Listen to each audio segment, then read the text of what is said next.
والسلام علی اشرف الانبیاء والمرسلین۔ ہمارے زیر مطالعہ کتاب کا نام ہے توحید اور ہم۔ سب سے پہلی بات ہم نے سمجھنا ہے توحید کسے کہتے ہیں اور توحید سے ہمارا کیا تعلق، کیا واسطہ، کیا رشتہ ہے۔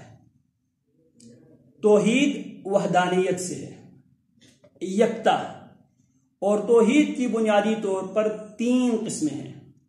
ایک کو توحید ربوبیت کہا جاتا ہے، ایک کو توحید الالوہیت کہا جاتا ہے، اور ایک کو توحید الاسماء والصفات کہا جاتا ہے۔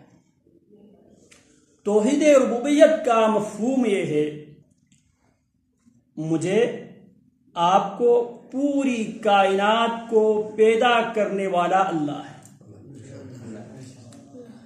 اور میرے اور آپ کے اندر جتنی بھی صلاحیتیں ہیں وہ ساری صلاحیتیں پیدا کرنے والا بھی اللہ ہے۔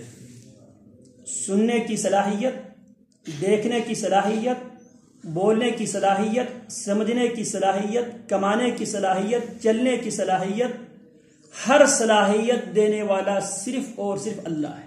یہ ہے توحید ربوبیت، یعنی توحید ربوبیت کا یہ مفہوم جو چیزیں اوپر سے آتی ہے، بنائی اللہ کی طرف سے، سماعت اللہ کی طرف سے، قوت گویائی اللہ کی طرف سے، اور سمجھنے کی قوت اللہ کی طرف سے، چلنے کی قوت اللہ کی طرف سے، کمانے کی قوت اللہ کی طرف سے آتی ہے۔ اور اس بارے میں دنیا میں 99% اتفاق پایا جاتا ہے، 99% اتفاق پایا جاتا ہے تمام انسانوں کے درمیان میں، ہندوؤں، بدھ مت، مسلمان، جین مت، سکھ مت، عیسائی، یہودی، ان سب کے اس مسئلے میں سب کا اتفاق پایا جاتا ہے۔ آسمانوں کو پیدا کرنے والا، زمینوں کو پیدا کرنے والا، زندگی اور موت کا مالک، رزق دینے والا، بارش برسانے والا صرف اللہ ہے، اس میں اختلاف نہیں ہے۔ یہ ہے توحید ربوبیت۔ یہ عقیدہ رکھنا، مجھے، میرے والدین کو، میرے رشتہ داروں کو، اور جو میری ضرورتیں ہیں ان تمام ضرورتوں کو پیدا کرنے والا ایک اللہ ہے۔ اسے کہتے ہیں توحید ربوبیت۔ رب معنی یہاں پہ خالق بھی ہے، اور رب کا ایک معنی ہے پالن ہار، جسے ہم کہتے ہیں۔ پالن ہار سے مراد پیدا کرنے کے بعد تمام ضروریات زندگی مہیا کرنے والا، اسے رب کہا جاتا ہے۔ ایک پیدا کرنے والا خالق کے معنی میں ہے، اور ایک عرب کا معنی پالن ہار کے۔ پالن ہار کسے کہتے ہیں؟ تمام ضروریات زندگی مہیا کرنے والا ایک اللہ ہے، اسے کہتے ہیں توحید ربوبیت۔ اب آتے ہیں توحید الالوہیت۔ توحید الوہیت کسے کہتے ہیں؟ جو چیزیں اوپر سے آئی ہے، ان چیزوں کو نیچے سے مانگنے کے بجائے اوپر والے سے مانگنے کا نام توحید الوہیت ہے۔ جو چیزیں اوپر والے نے دیا ہے اس کو اسی سے مانگنے کا نام توحید الالوہیت ہے۔ اس اللہ نے آپ سے اور مجھ سے یہ تقاضا کیا ہے کہ اس کی عبادت کی جائے۔ کیا کی جائے؟ اس کی عبادت کی جائے۔ اللہ رب العالمین نے کائنات کی تخلیق کا مقصد بیان کیا ہے، هو الذی خلق لکم ما فی الارض جمیعا۔ اللہ وہ ہے جس نے کائنات میں جو کچھ ہے وہ سب تمہارے لیے پیدا کیا ہے۔ لیکن جب انسان کی پیدائش کی باری آئی، انسان کو کیوں پیدا کیا ہے، تو اللہ فرماتے ہیں وَمَا خَلَقْتُ الْجِنَّ وَالْإِنسَ إِلَّا لِيَعْبُدُونَ۔ میں نے جنوں اور انسانوں کو صرف اور صرف اپنی عبادت کے لیے پیدا کیا ہے۔ کس کے لیے؟ اپنی عبادت کے لیے۔ اب عبادت کیا ہے؟ ہمارا اصل سنگ یہاں پہ پھنسا ہوا ہے۔ ہمارے نزدیک عبادت کیا ہے؟ اگر ہم کسی بھی مسلمان سے اگر سوال کریں عبادت کسے کہتے ہیں، وہ آپ کو ہاتھ سے گنتی کر کے بتائیں گے 5 وقت کی نماز، سال میں 1 بار رمضان کا روزہ، سال میں 1 بار ایک بکرے کی قربانی، زندگی میں 1 بار حج، اگر ہو سکے تو قرآن مجید کی تلاوت۔ یہ ہمارے نزدیک عبادت کی ڈیفینیشن یا عبادت کی جو دائرہ کار، عبادت کی حدود ہمارے پاس یہ ہے۔ 5 وقت کی نماز، 1 مہینے کا روزہ، سال میں 1 قربانی، اور زندگی میں 1 بار حج، اور اگر ہو سکے تو کبھی کبھی قرآن مجید کی تلاوت، یہ ہمارے نزدیک کیا ہے؟ عبادت کی ڈیفینیشن ہے، جبکہ عبادت ایک مسلمان کی زندگی کا کوئی بھی لمحہ عبادت سے خالی نہیں ہے۔ ایک مسلمان کی زندگی کا کوئی بھی پل عبادت سے خالی نہیں ہے، بشرطے کہ وہ سنت اور دین کے مطابق اس کام کو کرنے کی کوشش کرے۔ اسی لیے عبادت کی تعریف امام ابن القیم رحمہ اللہ نے ان الفاظ میں کہ العبادت اسم جامع، عبادت ایک جامع نام ہے، لکل ما یحب اللہ ویرضا، ہر اس عمل کا نام عبادت ہے جس عمل کی بجاوری سے اللہ اپنے بندے سے راضی ہو، من الاقوال والاعمال، اس کا تعلق انسان کی زبان سے نکلنے والی باتوں سے ہو یا انسان کے اعضاء سے ادا کیے جانے والے عبادات سے ہو، اسے کیا کہتے ہیں؟ عبادت۔ تو بات میں یہ کر رہا تھا توحید الوہیت کا معنی کیا ہے؟ نیچے سے جو عبادتیں ہیں وہ صرف اللہ کے لیے خالص کرنا۔ اب اختلاف سارے یہاں پر شروع ہوا ہے۔ یہاں تک تو اتفاق پایا جاتا تھا ہندوؤں کے درمیان، مسلمانوں کے درمیان، سکھ، بدھ مت، جین مت اور یہودی، عیسائی، سب کا یہ اتفاق پایا جاتا ہے، پوری کائنات کو تخلیق کرنے والا ایک اللہ ہے۔ اب اپنی کتاب لے لیں، کتاب پڑھ کھولیں، کتاب کی آپ پیج نمبر نکالیں، 11 پیج نمبر آپ 11 اگر آپ چیک کر لیں، اللہ تعالی کے بارے میں مذاہب باطلہ کا تصور، مذاہب باطلہ اللہ کے بارے میں کیا تصور رکھتے ہیں؟ مذاہب باطلہ اللہ کے بارے میں کیا تصور رکھتے ہیں؟ اب ہم بر صغیر میں رہنے والے ہیں، بر صغیر کے اکثر لوگ یا تو ہندو تھے یا بدھ مت کے پجاری تھے، تو لہٰذا انہوں نے بطور مثال، اور اس کتاب کو جس بندے نے تحریر کیا ہے، اس بندے نے اپنے بچپن کے ایام انہوں نے مندر کے کسی سکول سے تعلیم و تربیت کا آغاز کیا ہے۔ ان کی سنگت، ان کی یاری دوستی ہندوؤں کے ساتھ بہت زیادہ تھی، اور یہ ہندو بنتے بنتے اسلام کی طرف 1947 کے بعد یہ پلٹ کر تھا مسلمان، لیکن ہندو ماحول اور ہندو سوسائٹی میں رہنے کی وجہ سے یہ ہندو ہوتے ہوتے واپس آئے ہیں۔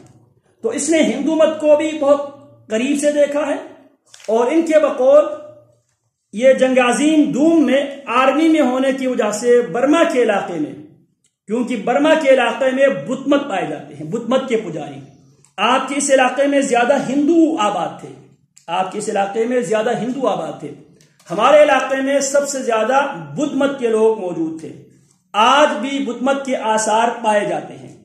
آپ نے دلائی لاما نام سنا ہوگا، اس وقت دلائی لاما بدھ مت کے اس وقت روحانی پیشوا ہے۔ تو اب اس اللہ کے بندے نے ہندو مت کو بھی قریب سے دیکھا ہے اور بدھ مت کو بھی قریب سے دیکھا ہے۔ یہاں بھی وہ تحریر کرتے ہیں، مثلا ان کی مشہور مذہبی کتاب، ہندوؤں کی مشہور مذہبی کتاب کا نام ہے بھگوت گیتا۔ ہندوؤں کی مشہور مقدس کتاب کا کیا نام ہے؟ بھگوت گیتا۔ بھگوت گیتا میں اللہ تعالیٰ کو وشنو کا نام دیا گیا۔ کس کا؟ وشنو کا نام دیا گیا ہے۔ اور اللہ کے بارے میں ہندوؤں کا تصور کیا ہے؟ ہندو اللہ کے بارے میں کیا تصور رکھتے ہیں؟ ہندوؤں کا پہلا تصور اللہ کے بارے میں یہ ہے، اس کو تمام عیوب سے وہ پاک سمجھتے ہیں، تمام نقص سے، تمام کمزوریوں سے ہندو وشنو کو پاک سمجھتے ہیں۔ دوسری بات، وہ وشنو کو ہر شے کا خالق مانتے ہیں، ہر چیز کا مالک ہندو کس کو مانتے ہیں؟ وشنو کو۔ اللہ کو انہوں نے وشنو کا نام دیا ہے، وشنو، اور وشنو کے بارے میں ان کا پہلا عقیدہ کیا ہے؟ وہ ہر عیب سے پاک ہے۔ دوسرا عقیدہ کیا ہے؟ ہر شے کا خالق وشنو ہے۔ تیسرا عقیدہ کیا ہے؟ وشنو تمام کائنات کا نگرانی کرتا ہے۔ چوتھا عقیدہ کیا ہے؟ فنا کرنے پر وشنو قدرت رکھتا ہے۔ اور پانچواں عقیدہ کیا ہے؟ مظلوموں کے جائے پناہ وشنو ہے۔ اور چھٹا عقیدہ کیا ہے؟ حق کی متلاشیوں کی منزل مقصود وشنو ہے، اور وشنو کے بارے میں ان کا عقیدہ یہ ہے، وشنو اوتاروں کی، مختلف اوتار عربی و ہندو زبان میں کہتے ہیں شکلوں کو، یعنی مختلف شکلوں میں وشنو زمین پہ آتا ہے، اسی سے وہ کہتے ہیں وشنو جو ہے ان کے بقول وشنو تاروں کی صورت میں زمین میں ظاہر ہوتا ہے۔ بقول ان کے نرسنگھ اس کا چوتھا، اور رام چندر جی ساتواں، اور کرشن جی مہاراج آٹھواں اوتار کی صورت میں، یعنی وشنو کے مختلف کیا ہے شکلیں ہیں۔ اچھا، اور وشنو مختلف صورتوں میں زمین پر آتا ہے، یہ کس کا عقیدہ ہے؟ ہندوؤں کا۔ ایک ہے ہر عیب سے پاک ہے، ہر شے کا خالق، یعنی شے سے مراد ہر چیز کا خالق ہے، اور نگران ہے، ہر چیز پر وہ نگرانی کرتا ہے، اور فنا کرنے کی وہ قدرت رکھتا ہے، مظلوموں کے جائے پناہ ہے، اور متلاشیان حق کے لیے وہ منزل مقصود وہی وشنو ہے۔ اور وشنو مختلف اشکال میں روئے زمین پہ آتا ہے، اور یہی بات مسلمان بھی یہی بات کرتے ہیں۔ مسلمان کیا کہتے ہیں؟ وہی جو مستوی عرش تھا خدا ہو کر اتر پڑا مدینے میں مصطفیٰ ہو کر۔ جو ہندوؤں کا عقیدہ کیا تھا؟ وشنو جو اوپر سے نیچے مختلف شکلوں میں آتا ہے، اور مسلمانوں نے بھی یہ عقیدہ بنایا، پیارے پیغمبر علیہ السلام نبی اور رسول بن کر روئے زمین پر آنے سے پہلے آپ عرش پر آپ اللہ کی حیثیت سے تھے، اور آپ عرش سے فرش پر محمد کی صورت میں آئے۔ یہ کس کا عقیدہ ہے؟ مسلمانوں کا عقیدہ ہے۔ آئیے آگے چلتے ہیں۔ اور ہندو عقائد کے مطابق ان بزرگوں کی عبادت، یعنی یہ جو ابھی ہم نے نام پڑھا ہے نرسنگھ کا، اسی طرح رام چندر جی کا، کرشن مہاراج کا، ان کی عبادت، ان کی بت بنے ہوئے ہیں۔ اسی لیے آپ نے ہندوؤں کے حوالے سے سنا ہوگا رام، بھگوان، ہنومان، گنشام، سیتا، ڈینسر، سنا ہے نا، سومناتھ، یہ ان کے بت بنے ہوئے ہیں۔ ان کے بت بنے ہوئے، ان کے بارے میں ان کا عقیدہ کیا ہے؟ وشنو مختلف شکلوں میں زمین پہ آئے ہیں، انہوں نے اس کا اسٹیچو بنایا ہوا ہے، اور اس کے متعلق ان کا عقیدہ کیا ہے؟ ہندو عقائد کے مطابق ان بزرگوں کی عبادت فی الحقیقت، جتنی چیزوں کی ہندو عبادت کرتے ہیں، یہ حقیقت میں کس کی عبادت ہے؟ وشنو ہی کی عبادت ہے۔ بظاہر ہمیں ہندوؤں کو گائے کی پوجا پرستش کرتے ہوئے، سانپوں کی عبادت کرتے ہوئے، یہاں تک کہ مرد اور عورت کی اعضائے تناسل کی عبادت کرتے ہیں ہندو، اور ان کے بارے میں کیا ہے؟ یہ سب وشنو کی مختلف شکلیں ہیں۔ اور اب وہ ان کی عبادت کو کیوں لازمی قرار دیتے ہیں؟ ان کے مطابق یہ ہے، کہاں وشنو اور کہاں ہم، ہمارے اور وشنو کی کیا مماثلت ہے؟ وہ تو وشنو ہے، وہ خالق ہے، ہم کیا ہے؟ مخلوق ہے۔ ہمیں خالق تک پہنچنے کے لیے، خالق سے جڑنے کے لیے ان مختلف بتوں کی عبادت کیا ہے؟ ضروری ہے، تاکہ یہی چیزیں ہمیں کدھر تک ملا دیں؟ وشنو سے ملا دیں۔ اور یہی عقیدہ ہندو بدھ مت کا بھی ہے، بدھ مت کا بھی عقیدہ اسی سے ملتا جلتا ہے۔ اب ہم آتے ہیں مشرکین مکہ کا عقیدہ، اور یہی عقیدہ مشرکین مکہ کا بھی تھا۔ اسی لیے قرآن مجید میں اللہ رب العالمین نے بار بار ان سے سوالات، آپ صفحہ نمبر 14 پہ اب آئے، اللہ رب العالمین نے کئی سوالات ریز کیے ہیں، مشرکین مکہ کے آگے سوالات رکھے ہیں، اور ان سوالات کے متوقع جواب بھی قرآن نے دیا۔ مثال کے طور پہ آپ دیکھیں، وَلَئِن سَأَلْتَهُم مَّنْ خَلَقَ السَّمَاوَاتِ وَالْأَرْضِ، میرے پیغمبر اگر آپ ان سے سوال کریں، کن سے؟ مکہ کے مشرکوں سے اگر آپ سوال کریں، من کس نے، خلق پیدا کیا ہے، السماواتی آسمانوں کو، والارض اور زمین کو، جواب کیا ہوگا؟ وسخر الشمس والقمر، سورج اور چاند کو مسخر کس نے کیا؟ مسخر مین تابع، کس نے کیا ہے؟ لَيَقُولُنَّ اللَّهُ، وہ ضرور بضرور مشرکین مکہ کا جواب کیا ہوگا؟ اللہ۔ اگر مشرکین مکہ کے سامنے اگر یہ سوال ریز کیا جائے، کون سا سوال؟ من خلق السماوات، آسمانوں کو کس نے پیدا کیا، والارض، زمین کو کس نے پیدا کیا، وسخر الشمس والقمر، سورج اور چاند کو کس نے مسخر کیا، لَيَقُولُنَّ اللَّهُ، اللہ خود فرماتے ہیں وہ ضرور کیا جواب دیں گے، اللہ نے۔ فَأَنَّا يُؤْفَكُونَ، تو یہ کہاں بہکے جا رہے ہیں۔ اللہ یبسط الرزق لعبادہ، اللہ یبسط الرزق لمن یشاء، اللہ ہی جسے چاہتا ہے رزق میں کوشادگی عطا فرماتا ہے، من عبادی، اپنے بندوں میں سے، وَيَقْدِرُ لَهُ، اور جسے چاہتا ہے اللہ اس کا رزق تنگ کر دیتا ہے۔ ان اللہ بکل شیء علیم، اللہ ہر چیز کے بارے میں علم رکھنے والا ہے۔ وَلَئِن سَأَلْتَهُمْ، اور اگر آپ ان سے سوال کریں، من نزل من السماء ماء، آسمانوں سے پانی کس نے اتارا ہے، فَأَحْيَا بِهِ الْأَرْض، اس آسمانوں سے اتارے ہوئے پانی کے ذریعے زمین کو زندگی بخشی ہے، من بعد موتها، زمین مردہ ہو چکی تھی، مردہ زمین کو آسمانوں سے بارش برسا کر مردہ زمین کو زندگی دینے والا کون ہے، لَيَقُولُنَّ اللَّهُ، اللہ خود کیا فرماتے ہیں، وہ ضرور جواب کیا دیں گے، اللہ نے۔ قُلِ الْحَمْدُ لِلَّهِ، آپ یہ سارے سوالات کے جوابات سن کر آپ کہیں الحمدللہ، سب تعریفیں اللہ کے لیے ہیں۔ اللہ کے منکر بھی اس بات کو مانتے ہیں، آسمان اور زمین کو، سورج اور چاند کو، اور آسمانوں سے پانی اتارنے والا، اس پانی کے ذریعے زمین کو زندہ کرنے والا اللہ ہے۔ اگر وہ یہ جواب دیں تو آپ اللہ کی تعریف کریں۔ بل اکثرهم لا یعقلون، یہ عقیدہ رکھنے کے باوجود اللہ کیا فرماتے ہیں، ان کی اکثریت عقل نہیں رکھتے، باوجود اس کی ان کا دعویٰ کیا ہے، آسمانوں کو کس نے پیدا کیا، اللہ نے، زمین کو کس نے پیدا کیا، یہ سب اقرار اور اعتراف کے باوجود اللہ نے کیا کہا، بل اکثرهم لا یعقلون، ان کی اکثریت سمجھتے نہیں، یہ عقل نہیں رکھتے۔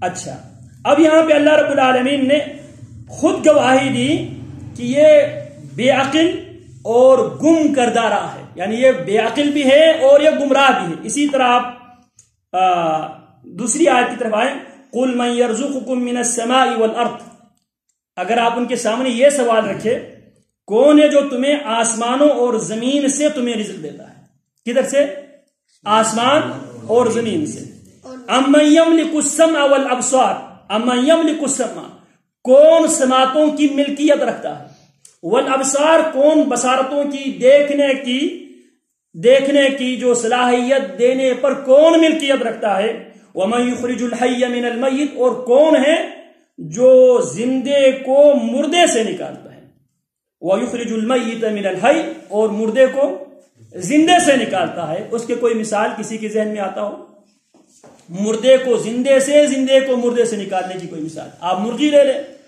زندہ مرغی سے مردہ انڈا، اور مردہ انڈے سے زندہ مرغی، اور مردہ نطفے سے زندہ انسان، کون ہے جو زندے سے مردہ اور مردے سے زندہ، زندہ انسان سے مردہ پانی کا قطرہ، اس مردہ پانی کے قطرے سے زندہ انسان، یہ نکالنے والا کون ہے، وَمَن يُدَبِّرُ الْأَمْرَ، اور اس کائنات کے نظام چلانے والا کون ہے، فَسَيَقُولُونَ اللَّهُ، وہ پھر جواب کیا دیں گے، اللہ۔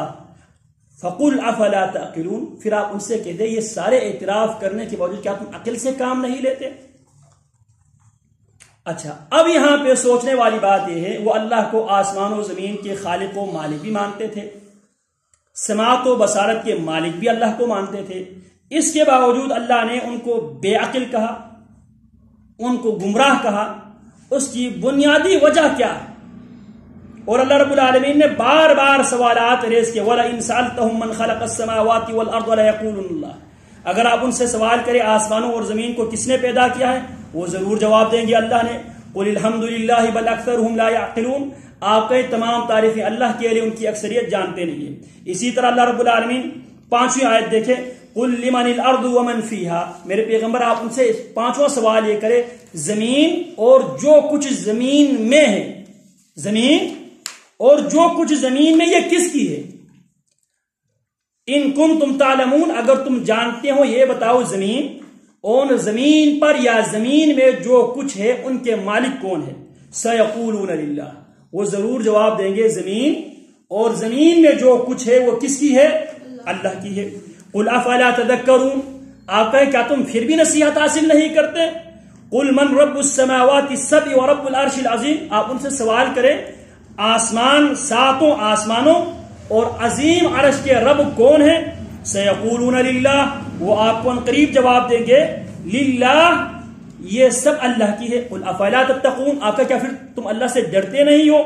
قل من بیدہ ملکوت کل شیء، میرے پیغمبر آپ ان سے سوال کرے کس کے ہاتھ میں تمام چیزوں کی ملکیت ہے؟ سیقول قل من بیدہ ملکوت کل شیء وہو یجیر، ہر چیز کی ملکیت کس کے ہاتھ میں ہے؟ وہو یجیر، اور وہ پناہ دیتا ہے، ولا یجار علیہ، اور اس کے مقابلے میں کوئی پناہ دینے والا نہیں ہے۔ ان کنتم تعلمون، اگر تم جانتے ہو۔ تو جواب کیا آئیں گے؟ سیقولون للہ، جواب سیقولون للہ، وہ ان قریب کہیں گے یہ سب اللہ کے لیے ہے۔ قل فانا تسحرون، آپ کہیں تم پر کدھر سے جادو چلائے جاتے ہیں؟ اب یہاں پہ دیکھو پہلی آیت ہے وَلَئِن سَأَلْتَهُم مَّن خَلَقَ السَّمَاوَاتِ وَالْأَرْضَ، سورہ عنکبوت آیت نمبر 63 آپ دیکھ لیں سورہ عنکبوت کا۔ اسی طرح دوسری آیت آپ دیکھ لیں سورہ یونس آیت نمبر 10 سے لے کر آیت نمبر 31 تک اللہ رب العالمین نے ان کا تذکرہ کیا ہے۔ اسی طرح آپ آیت نمبر 3 دیکھیں، یہ سورہ لقمان کی آیت ہے، سورہ لقمان کی آیت ہے۔ تو ان آیتوں میں اللہ رب العالمین نے کن کا عقیدہ بیان کیا؟ مشرکین مکہ کا، یعنی مشرکین مکہ اللہ رب العالمین کو خالق، مالک، رازق مانتے تھے، لیکن سوال یہ ہے یہ عقیدہ رکھنے کے باوجود اللہ کے نبی کیوں آئے؟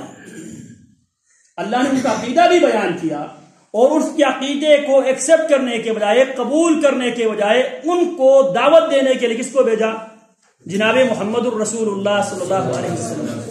اور مشرکین مکہ اور ہندو جن بتوں کی وہ عبادت کرتے تھے، جن پتھروں کی وہ عبادت کرتے تھے، جن پیتلوں کی وہ عبادت کرتے تھے، اس کو پتھر سمجھ کر عبادت نہیں کرتے تھے۔ اگر پتھر سمجھ کر عبادت کرتے تو بڑے بڑے پہاڑوں کی عبادت کرتے، اگر لکڑی سمجھ کر عبادت کرتے ہیں تو ساری درختوں کی وہ عبادت کرتے، اگر وہ پیتل یا تانبا سمجھ کر عبادت کرتے تو سارے تانبے کے ذخائر کی وہ عبادت کرتے۔ وہ حقیقت میں کس کی عبادت کرتے تھے؟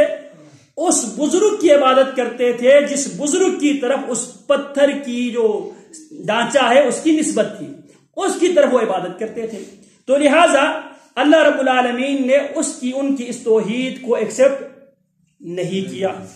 وجہ بھی آپ یہاں پر دیکھ لیں، مثال کے طور پہ اللہ رب العالمین فرماتے ہیں وَإِذْ قَالَ، اور ایک بات یہ کہ مشرکین مکہ کے لوگ دعا بھی اللہ سے کرتے تھے۔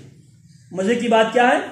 دعا بھی اللہ سے کرتے تھے۔ اللہ رب العالمین نے سورہ المؤمنون آیت نمبر 89 کا اللہ رب العالمین نے کوٹ کیا ہے وَإِذْ قَالُوا، وَإِذْ، اور جب، قالوا انہوں نے کہا، جب نبی علیہ السلام نے مکہ والوں کو دعوت دی، مکہ والوں نے ماننے سے انکار کیا اور وہ تنگ آ گئے، اللہ کے نبی علیہ السلام کو ہر حربہ استعمال کر کے روکنے کی کوشش کی، آپ کو دبانے کی کوشش کی، آپ کو نہیں دبا سکے۔ پھر اس کے بعد تنگ آ کر ابو جہل خانہ کعبہ میں آ کر اللہ رب العالمین سے ابو جہل دعا کرتا ہے۔ کیا دعا کرتا ہے؟ وَإِذْ قَالُوا، وَإِذْ، اور جب، قالوا انہوں نے کہا، اللہم، اے اللہ، ان کان ھذا ھو الحق، اگر جو محمد کہتا ہے اگر یہی برحق ہے تو کیا کر، من عندک، آپ کی طرف سے، اللہ جو محمد کہتا ہے، جس بات کی طرف محمد دعوت دیتا ہے، اگر یہ برحق ہے آپ کی طرف سے تو کیا کر، فَأَمْطِرْ عَلَيْنَا حِجَارَةً مِّنَ السَّمَاءِ، آسمانوں سے ہم پر پتھروں کی بارش برسا دے، اَوْ ائْتِنَا بِعَذَابٍ أَلِيمٍ، یا اللہ ہمارے پاس دردناک عذاب لے آئے۔ اسی طرح وَقَالُوا رَبَّنَا عَجِّل لَّنَا قِطَّنَا قَبْلَ يَوْمِ الْحِسَابِ، انہوں نے کہا اے ہمارے رب، یہاں پہ اللہ کہہ کر پکارا اور یہاں پر رب کہہ کر پکارا، اے اللہ عذاب میں سے جو ہمارا حصہ ہے وہ ہمیں جلدی دے دے یوم حساب سے پہلے۔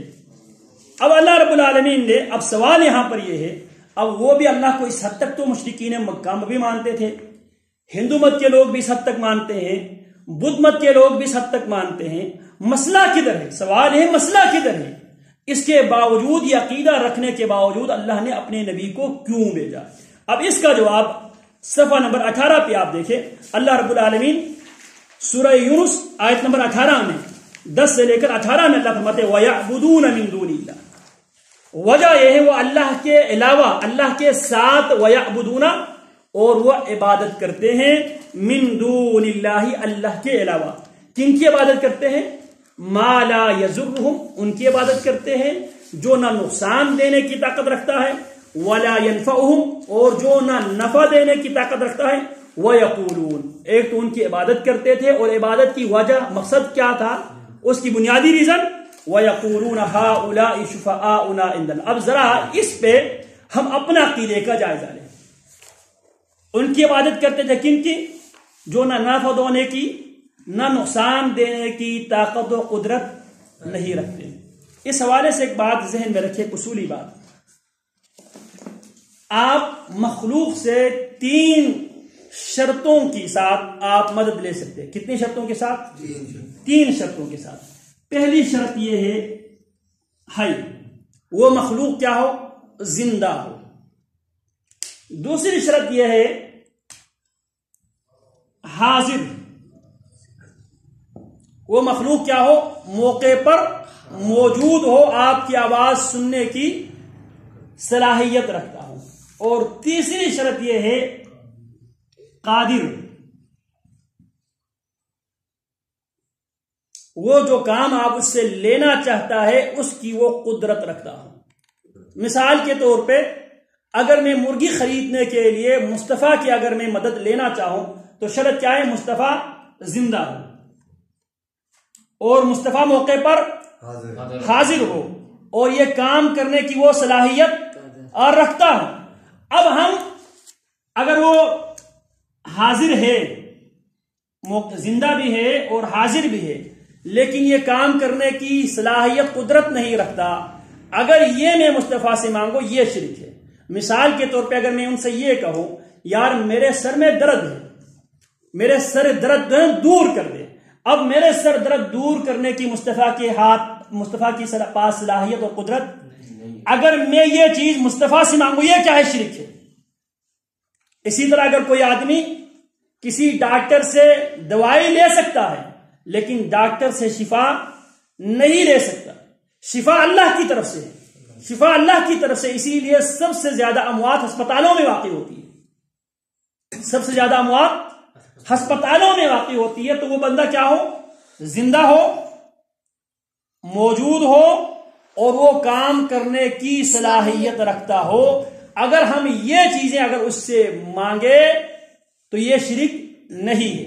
اگر وہ زندہ ہے لیکن موقع پر موجود نہیں ہے، اس سے کوئی ایسی چیز مانگنا یہ شرک ہے۔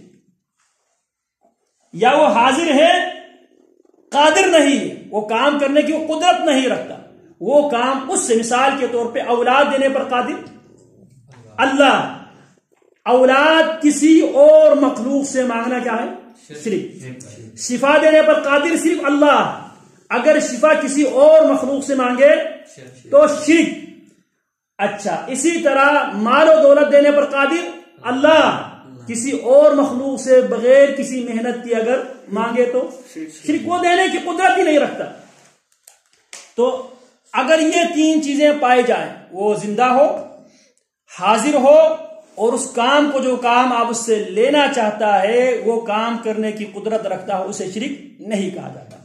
تو یہاں بھی وہ کیا کہتے ہیں؟ ما لا وَيَعْبُدُونَ مِن دُونِ اللَّهِ، وہ اللہ کے علاوہ ان کی پرستش کرتے ہیں، ما لا یضرہم، جو نہ انہیں نقصان دینے کی قدرت رکھتا ہے، ولا ینفعہم، نہ انہیں فائدہ دینے کی قدرت رکھتا ہے، بلکہ ہم ان سے مانگتے ہیں جو ہمارے محتاج ہے، ہماری دعاؤں کے محتاج ہے۔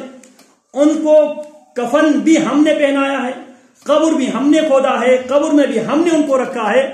جب وہ قبر میں 3-4 فٹ نیچے دفنانے کے بعد ان کے پاس ایک شکتی آ جاتی ہے، وہ ہمیں اولاد دینے کی، وہ ہمیں شفا دینے کی، وہ ہماری پریشانیوں کو دور کرنے کی صلاحیت رکھتا ہے، یہ ہے شرک۔ تو بعد میں یہ کر رہا تھا وَيَقُولُونَ، اب وہ ان کی پرستش کیوں کرتے تھے؟ وَيَقُولُونَ، اور وہ کہتے تھے ہَؤُلَاءِ شُفَعَاؤُنَا عِندَ اللَّهِ، مشرکین مکہ کے لوگ 360 کی عبادت اس نظریے اس عقیدے کے ساتھ، یعنی اللہ کو مانتے تھے، اللہ کو بھی مانتے تھے، اور 7 بتوں کے بارے میں کیا عقیدہ رکھتے تھے؟ یہ اللہ کے ہاں ہماری سفارشی ہے. کیا ہے؟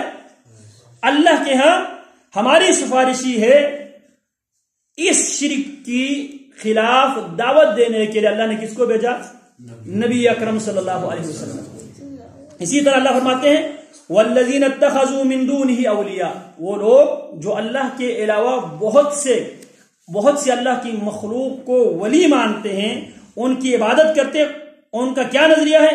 ما نعبدہم، ہم ان کی عبادت نہیں کرتے، اللہ سمجھ کر عبادت نہیں کرتے. اگر ہم عبادت کرتے ہیں تو کس مقصد کے لیے کرتے ہیں؟